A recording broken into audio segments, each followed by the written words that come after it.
kita pada hari ini. Kita sambung kita punya sesi online error in measurement. Okey, kita sambung.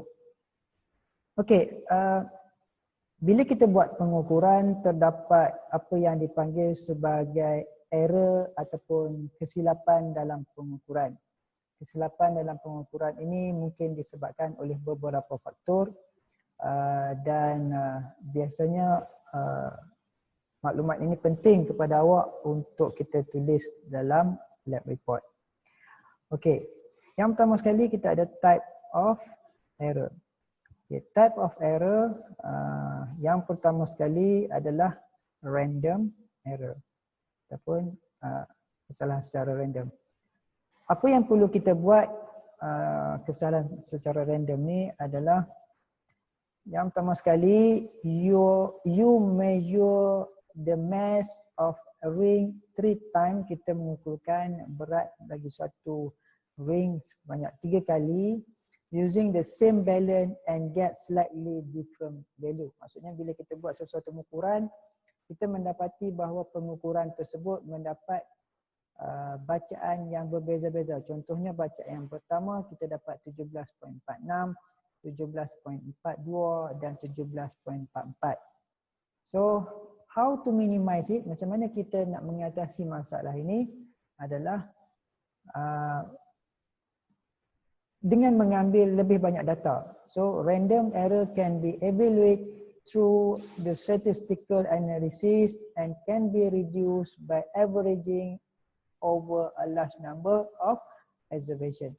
Maksudnya kita ambil lebih daripada 3 bacaan. Contohnya kita ambil 5 bacaan, 7 bacaan ataupun 9 bacaan. Tetapi di peringkat kita cukuplah maksimum dengan 5 bacaan dan kita puratakan bacaan tersebut.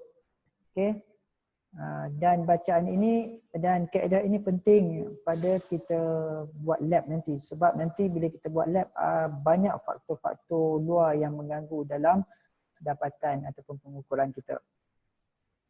Kemudian systematic error, apa yang dikatakan systematic error? Sebagai contoh, the closed tape, tape pengukuran kain tu, measure that you use to measure the length of an object have been stretched out from years of use. Maksudnya, contohnya kita ukur padang permainan, sepatutnya ukurannya adalah 100 meter. Tetapi bacaan yang diambil sekarang dia menjadi 101 meter. Dia dah lari lebih kurang dengan 100,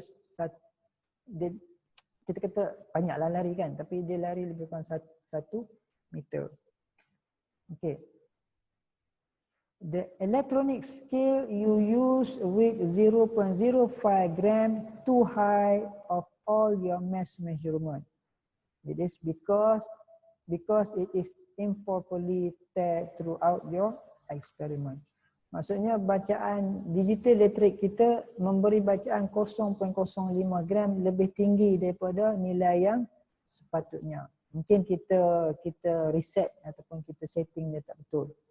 Okay. So macam mana kita nak meminimalkan?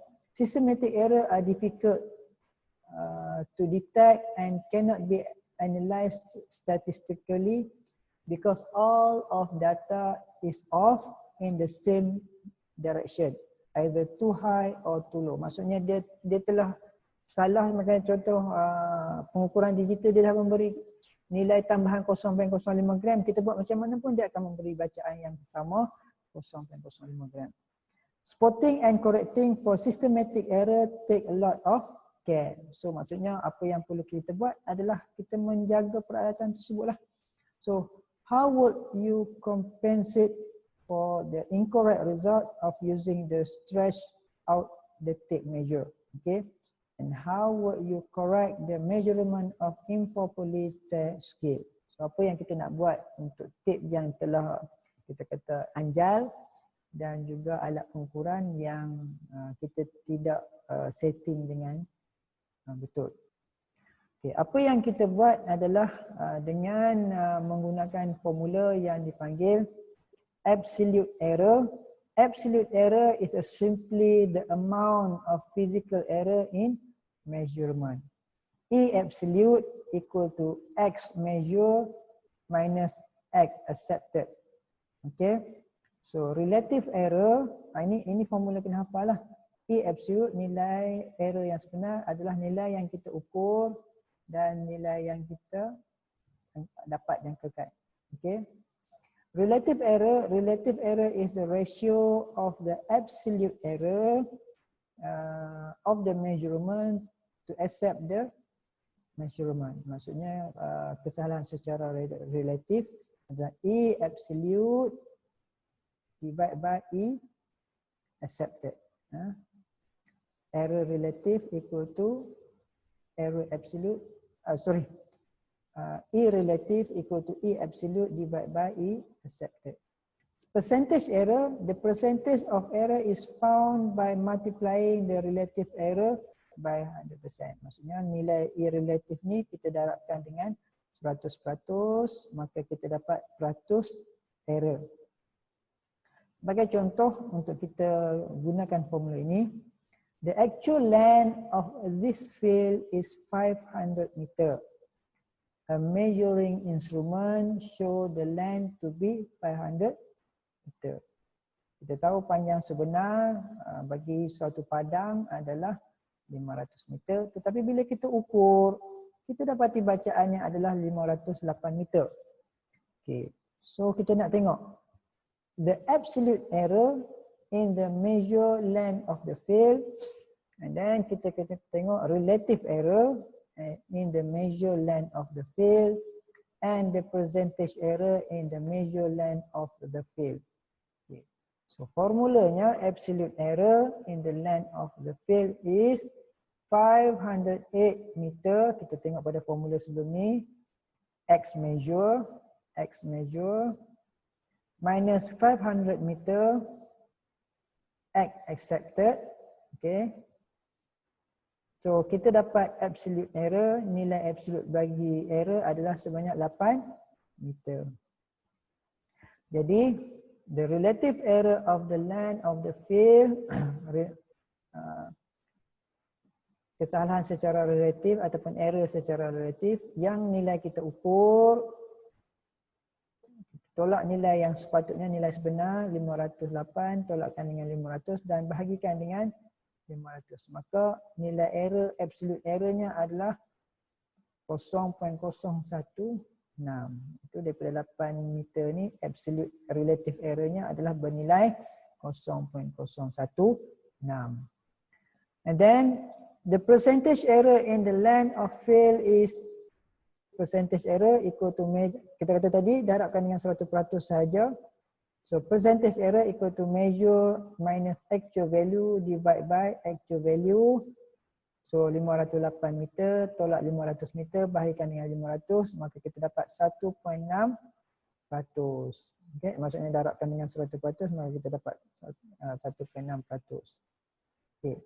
So random error. Apa yang dikatakan random error? What we call random error occur due to mistake made by observer when taking the measurement. Maksudnya wujud disebabkan kesalahan oleh orang yang mengambil ukuran dalam masa mengambil ukuran. Okay, orang yang mengukur tu dia salah ambil ukuran. A common random error is caused by incorrect positioning of eye. Kita dah bincang parallax error. And also occur when there is a sudden change of environmental factor like temperature, lighting or air circulation. Maksudnya kadang-kadang bila kita buat penimbangan timbang berat dalam kelas, faktor-faktor seperti angin dan sebagainya mempengaruhi nilai yang kita ukur. Okay, the difference between accuracy and consistency. Apa yang dikatakan accurate dan apa yang dikatakan consistent. Okay.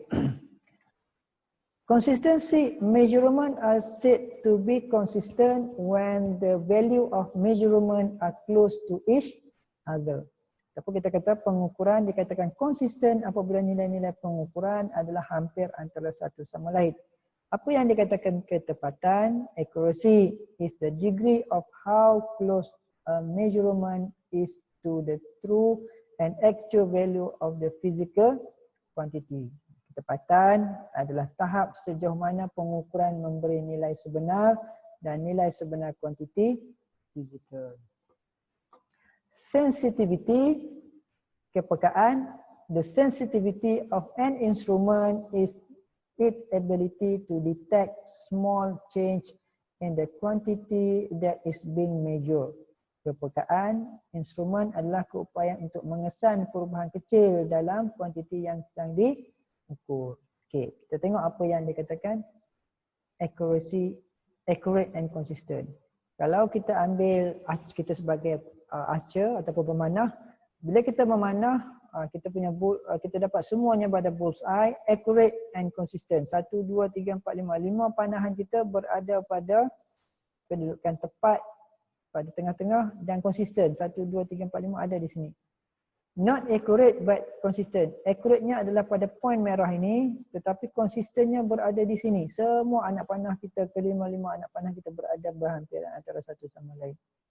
Accurate but non consistent. Maksudnya hampir kepada bacaan, ketepatan, tetapi ada yang masuk dalam petak merah, ada yang ada kat luar. Okay, so dia accurate tapi dia tak konsisten. Tak accurate, tak konsisten. Maksudnya merata-rata dia punya kedudukan anak panah dia, maka ianya dalam keadaan tidak accurate dan tidak konsisten. Okey, itu sahaja untuk kita pada chapter 1. So kita akan berjumpa pada chapter yang kedua. Okey, jumpa lagi.